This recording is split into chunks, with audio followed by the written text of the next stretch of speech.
The Governor You Do Not Know, What Every Illinoisan Should Know by Dennis Byrne.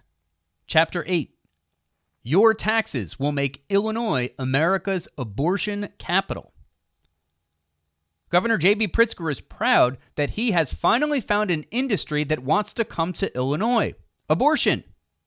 It makes sense because under Pritzker, Illinois has crafted the nation's most extreme law, allowing unrestricted abortions all the way up to the date of a natural birth. While people and businesses are fleeing in record numbers from Illinois, Pritzker is celebrating the fact that the state will become an abortion oasis among surrounding states afflicted with, quote, anti-choice laws. Women already are being invited from Wisconsin, Indiana, and elsewhere to come to abortion clinics expected to spring up like mushrooms near Illinois borders to accommodate the expected stream. That's made possible by Illinois' Reproductive Health Act, arguably the least restrictive, most radical abortion law in America. Under it, abortions can be performed up to the moment of birth for virtually any reason, and Illinois citizens, you and me, will help pay for some of these abortions for out-of-state people. Some readers will assume that I'm exaggerating. They should read the law. It's short and perfectly clear. It says any healthcare professional, even those not doctors, can end a preborn life if he or she thinks it's okay. How many Planned Parenthood abortionists do you think will say no? Nowhere in the law do you find any restrictions on when or how it can be done. No ban after, say, 15 weeks. Nothing to protect a 14-year-old from being taken to a clinic without her parents' knowledge so her 25-year-old boyfriend can rid himself of the problem. No waiting periods. It will be no problem at all finding a healthcare professional to terminate a healthy fetus with the gruesome late-term procedure commonly known as partial birth abortion, where the baby is delivered feet first up to the head, and then the head is punctured and the brain is sucked out so the baby can be delivered dead. Nothing to require some consideration, none at all, be given to the idea that the state has an interest in protecting even potential life. This is all possible because the fetus/child in the womb/developing person, or whatever you want to call him or her, the unique life within, has absolutely no rights. None. The law could not be any clearer. It declares, quote, a fertilized egg, embryo, or fetus does not have independent rights under the laws of this state, end quote, period. Certainly not a right to life, or even a right to basic medical care. No more protections than a wart. Stunning. The law does mention fetal viability. If the baby can survive outside the womb, it says an abortion can only be performed if it's to, quote, protect the life and health of the patient. It's the same language taken straight out of the U.S. Supreme Court's Doe versus Bolton that defines health as, quote, any factor, emotional, economic, psychological, familial, or physical. In other words, any reason at all.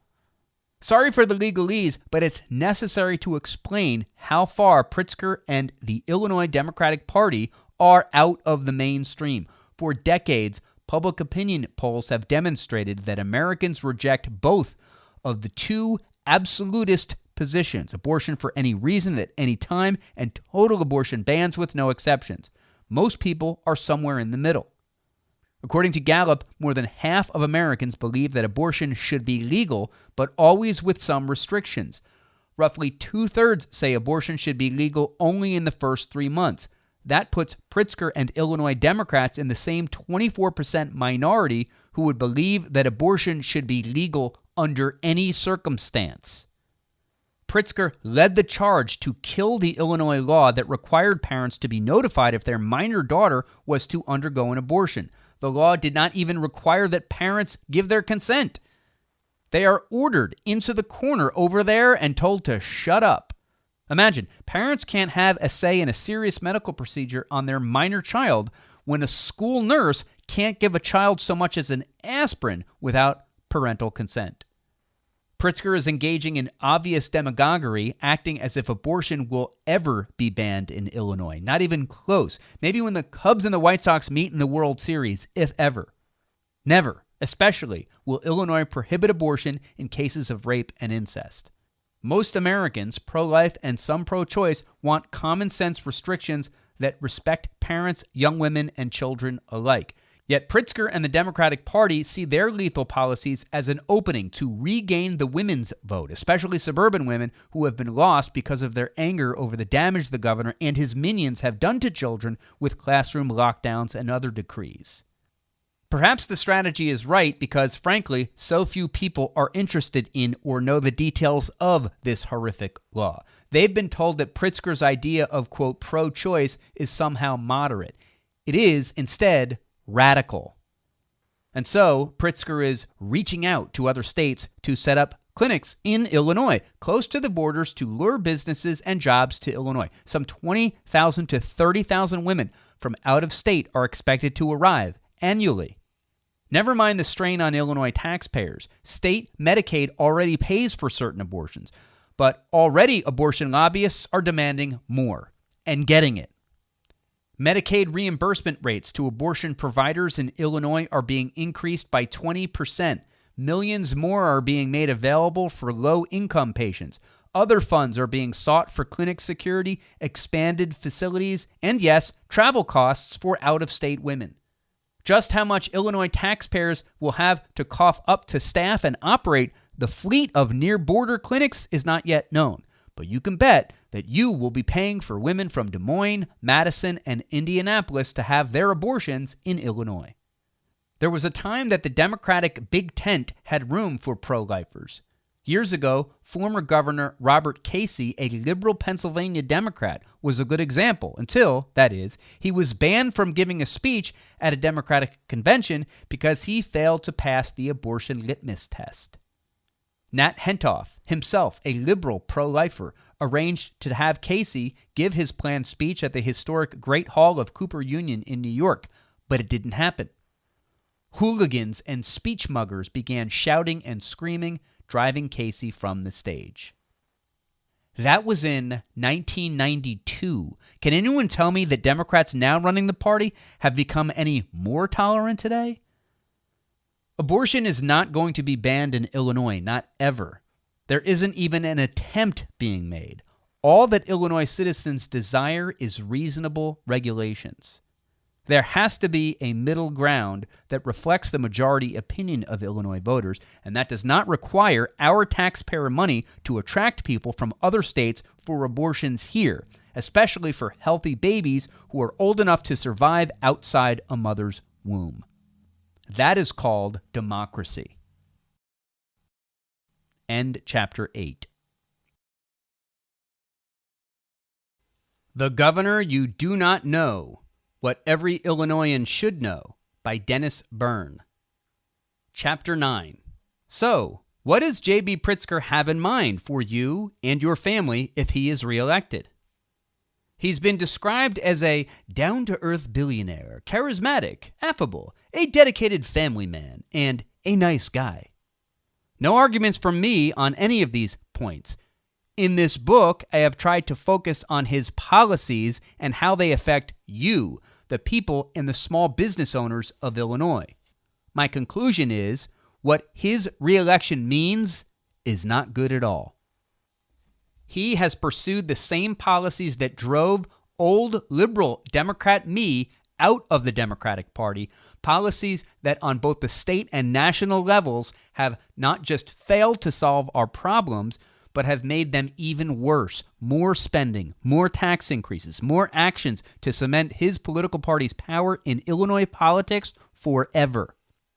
These policies have been exclusionary, divisive, arrogant, ineffective, and even pointless. They have been destructive of democracy's highest principles, such as respect for contrary views. Another 4 years of Pritzker as governor, abetted by a compliant one-party legislature, should be, even to most old-style liberals and moderates, terrifying. Can we expect, for example, More pandemic dictates that aren't supported by science, dictates that seem like they are merely an exercise of power for power's sake?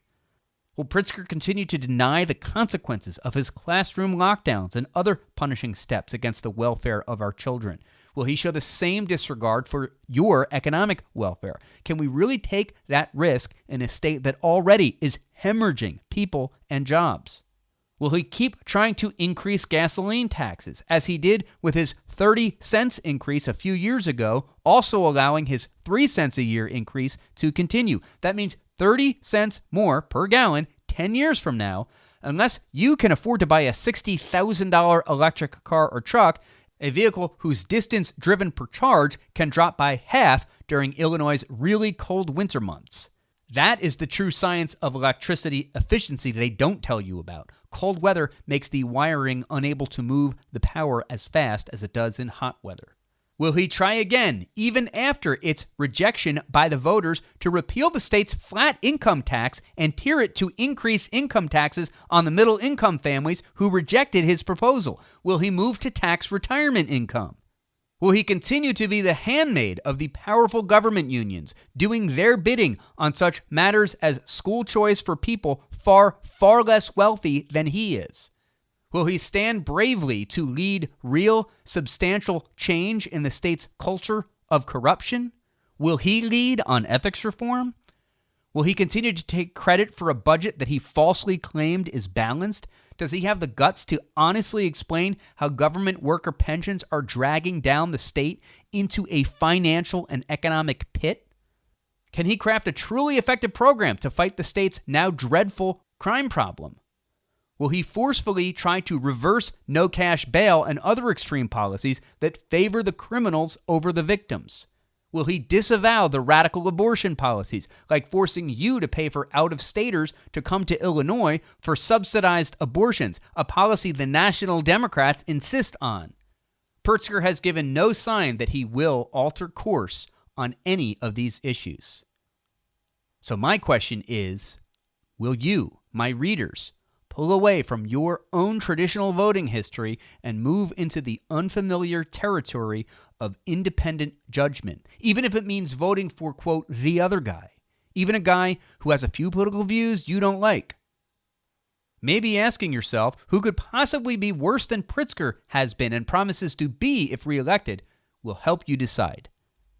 A recent nonpartisan survey revealed that more Illinoisans want to leave their home state, more than half of you, than the residents of any other state.